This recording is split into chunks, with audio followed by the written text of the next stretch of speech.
Start.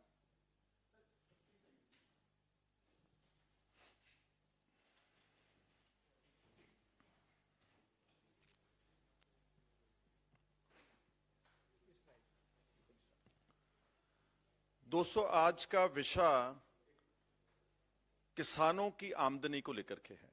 आप सबको अच्छी तरह याद होगा कि फरवरी 2016 में हमारे प्राइम मिनिस्टर साहब मोदी साहब ने ये बोला था कि हम अगले 6 सालों में फार्मर्स की और गरीब आदमी जो उनके सहायता करते हैं, फार्म लेबरर्स की, इनकी आमदन को, इनकी इनकम को डबल करेंगे। और इसके लिए उन्होंने एक कमेटी का भी गठन किया था, doubling of farmers income committee, DFIC, इन 2016।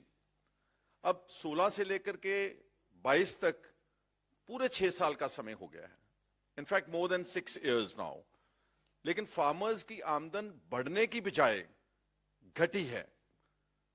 वो डबल तो क्या होनी थी, जो पीछे जो यूपीए की गवर्नमेंट में जो ट्रेंड सेट किया था डॉक्टर मनमोहन सिंह जी की सरकार ने, उसको इन्होंने तोड़ा और फार्मर्स की इनकम को रिड्यूस किया है।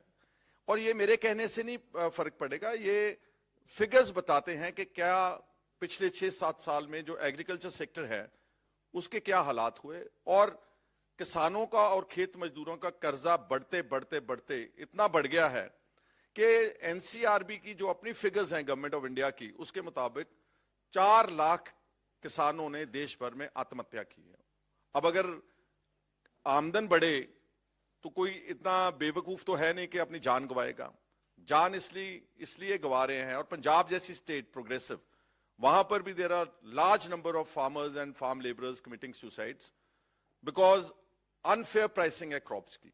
अकेली अनफेयर प्राइसिंग नहीं है, जो उसकी इनपुट्स हैं उनको इस सरकार ने इतना इन्फ्लेट होने दिया, इतना महंगा होने दिया कि जो ये आप एमएसपी जो फ्रिवलस इंक्रीज करते हो, मियागर इंक्रीज करते हो, उसका फार्म इनकम के ऊपर कोई इफेक्ट नहीं पड़ता।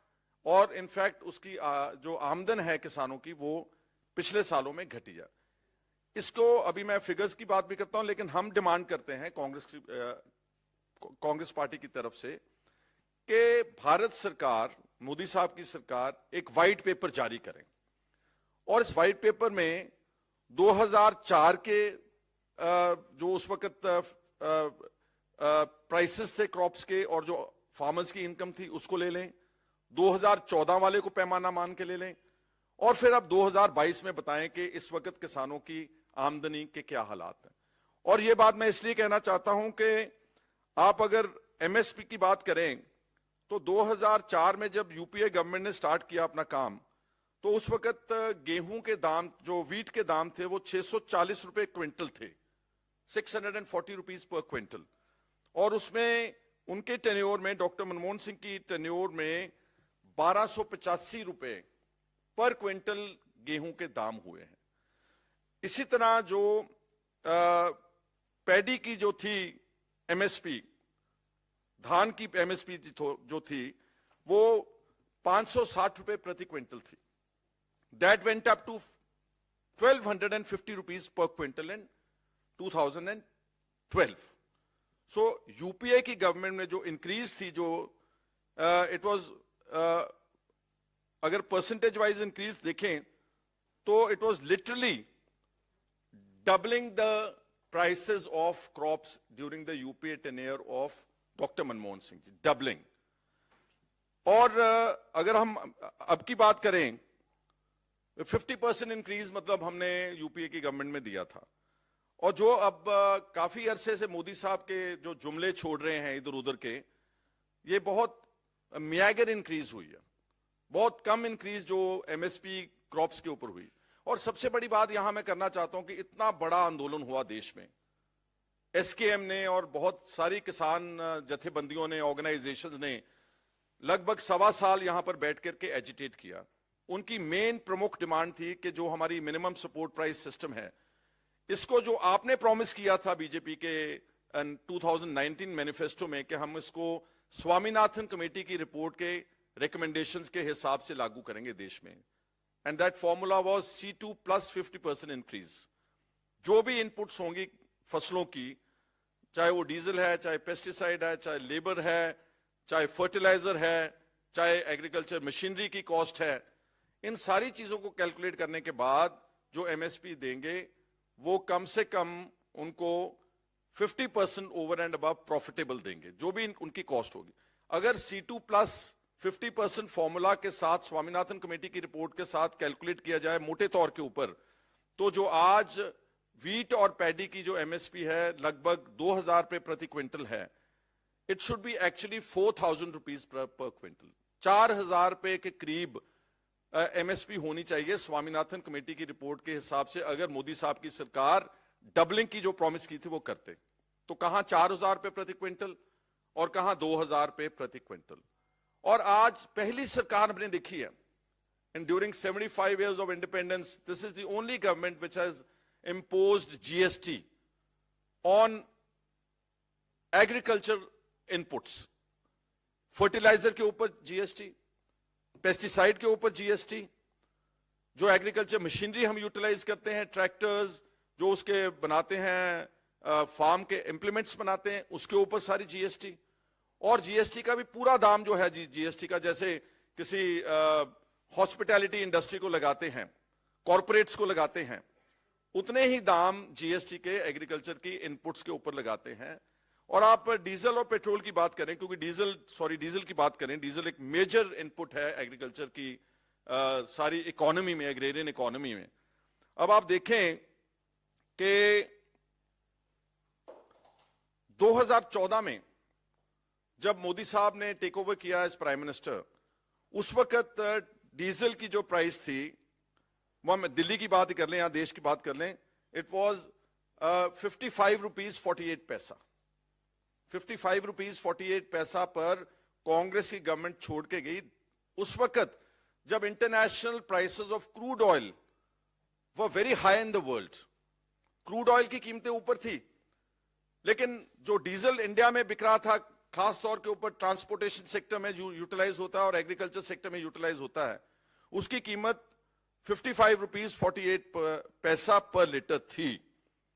और जो आज कीमत है डीजल की, वो लगभग 90 रुपीज है, 90 रुपए।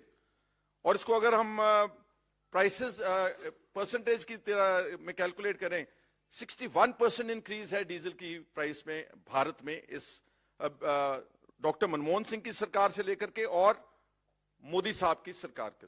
तो कैसे हुआ ये प्रो एग्रीकल्चर गवर्नमेंट का इनके जो फैसले हैं? बेसिकली ये सारी एंटी फार्मर पॉलिसीज बनी हैं पिछले 8 साल में।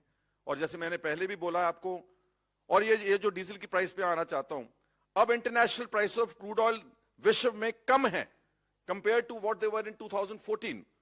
आई can also quote in like barrels. आज जो है एवरेज प्राइस है जो बैरल की है, वो 78 डॉलर्स पर बैरल है, 78 पर बैरल डॉलर्स में। और उस वक्त 108 डॉलर का था बैरल, 108 डॉलर का बैरल क्रूड ऑयल था, तो प्राइस थी ऑलमोस्ट 56 रुपए प्रति लीटर। अब जब प्राइसेस इंटरनेशनल कीमत नीचे आई है, 78 डॉलर्स की बैरल है, which is almost 40% lower in prices, तो अब डीजल की प्राइस जो है वो ऑलमोस्ट 90 रुपए है। तो इसका मतलब हम क्या समझते हैं सारे? और मैंने जैसे पहले बोला कि मोदी साहब की सरकार 100% प्रो कॉर्पोरेट है। इन्होंने पार्लियामेंट में एडमिट किया है कि हमने पिछले 5 सालों में कॉर्पोरेट घरानों का, अमीर आदमियों का, फ्यूडल्स का, पूंजीपतियों का 10 लाख करोड़ रुपया माफ किया है, 10 lakh crore rupees during the last 5 years। लेकिन जो फार्मर्स हैं, जो 65-70% लोग ग्रामीण हैं, रूरल इंडिया में रहते हैं, खेती से जुड़े हुए हैं, उनका कोई कर्जा माफ नहीं हुआ। और उनका कर्जा, ये तो चंद कंपनियों का कर्जा माफ हुआ होगा। अगर 10 लाख करोड़ है, अगर इसमें देखें, it may be just few dozens और may be a couple of hundreds companies. लेकिन जो फार्मर्स की जो डेट फैक्टर है, गरीबों का, किसानों का, खेत मजदूरों का, किसी का 2 लाख रुपए कर्जा है, किसी का 3 लाख रुपए कर्जा है। जो मजदूर लोग हैं उनको तो शायद 25-50 हजार रुपए कर्जे के कारण आत्महत्या कर रहे हैं, और ये कर्जा करोड़ों फैमिलीज का है, जबकि जो माफ कर रही है बीजेपी की सरकार, ये कुछ लोगों का, अमीरों का, पूंजीपतियों का, कॉरपोरेट्स का माफ किया। सो यहां से ही पता लगता है कि जो बेसिक इंटेंशन है इस सरकार की, वो सारी जो इंटेंशन है वो एंटी फार्मर है और एंटी फार्म लेबर और एंटी जो गरीब तबका है। तो हम कांग्रेस की तरफ से ये मांग करते हैं गवर्नमेंट से कि आप जो आपने झूठ बोला था, जो आपने बोला कि हम फार्मर्स की इनकम को आने वाले समय में डबल करेंगे, उसको आप पार्लियामेंट में एक व्हाइट पेपर जारी करें, सारे देश को बताएं कि आपने क्या एफर्ट्स किए हैं और कितनी कीमतें जो पिछले जो मैंने कंपैरिजन कोट किया है 2014 से लेकर के 2004 से उठाएं, बल्कि 2004 से 2022 तक एक पूरा व्हाइट पेपर देश को पता लगना चाहिए कि फार्मर्स की इनकम को डबल किसने किया था और क्या उस वक्त इकोनॉमी थी उनकी। और पिछले लगभग 8 साल में मोदी साहब की सरकार में किसानों का और खेत मजदूरों की आर्थिक हालात हैं, जो इकोनॉमिक सिचुएशन है, उसके ऊपर एक व्हाइट पेपर का हम डिमांड करते हैं। और बीजेपी से यही बोलेंगे मोदी साहब से कि कम से कम गरीबों से, गांव के लोगों से, भोले भाले लोगों से झूठ मत बोलिए, उनको सच बताएं, झूठे वायदे मत करें।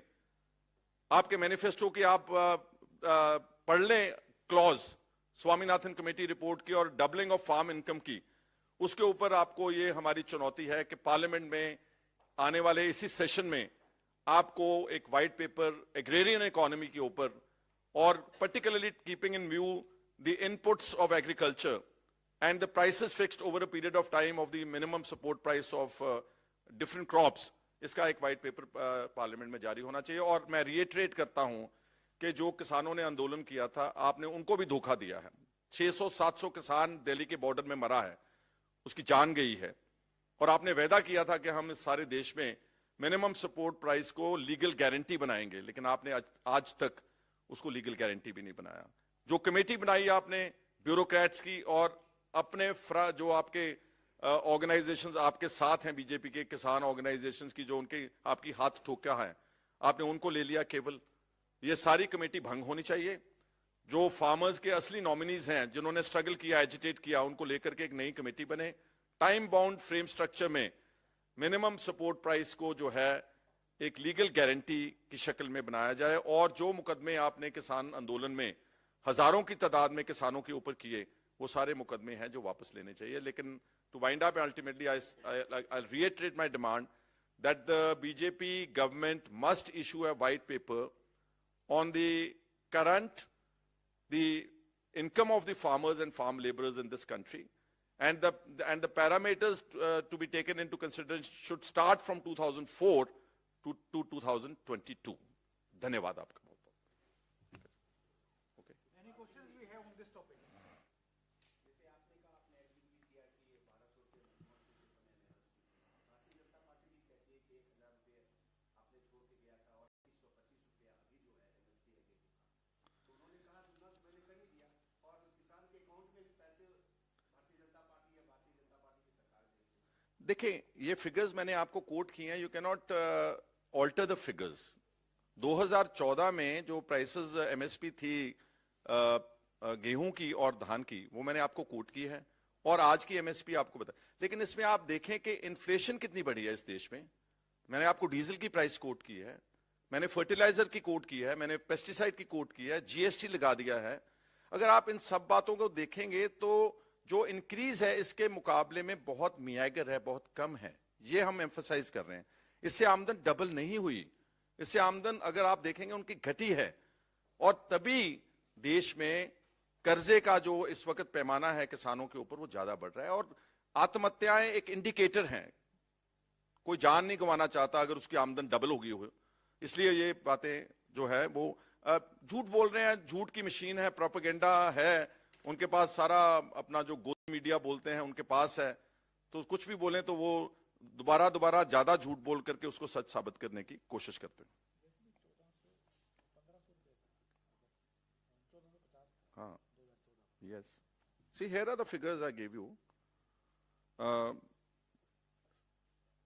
1285 रुपए था 2012 की बात कर रहे हैं, अभी 2014 तो जब छोड़ के गए तो उसका एग्जैक्ट फिगर जो है वो 1450 रुपए था। सो 1450 से आज अप्रोक्सीमेटली 2000 रुपए प्रति क्विंटल दोनों की फसलों की एवरेज कॉस्ट है, एमएसपी है, पैडी की भी और वीट की भी। तो आप 550-600 रुपया बढ़ाते हैं, लेकिन इसके मुकाबले में जो इनपुट्स बढ़ रही हैं that is too much. Diesel की, फर्टिलाइजर की, पेस्टिसाइड की, लेबर की। अब आप लेबर देखें कितनी कॉस्टली है, फार्म लेबर आज से 15 साल पहले देखें और अब की बात देखें तो उसके हिसाब से जो प्राइसिंग ऑफ क्रॉप्स है वो उसके हिसाब से होनी थी। और मैं फिर दोबारा एक बार रिएटरेट करता हूं, हम नहीं बोल रहे, बीजेपी ने अपने इलेक्शन मैनिफेस्टो में 2019 में स्वामीनाथन कमेटी रिपोर्ट को लागू करने की बात कही थी। बाद में सुप्रीम कोर्ट में मुकर गए हैं। मिस्टर रोहतगी जो थे अटॉर्नी जनरल थे, उन्होंने वहां पर बोला कि हम नहीं लागू कर सकते। तो पब्लिक डोमेन में बताएं ना, पार्लियामेंट में बताएं कि फार्मर्स की इनकम को डबल जो प्रॉमिस था वो क्यों नहीं कर पाए, और अगर नहीं कर पाए तो सच जो है वो सामने देश के आना चाहिए। Thank you so much.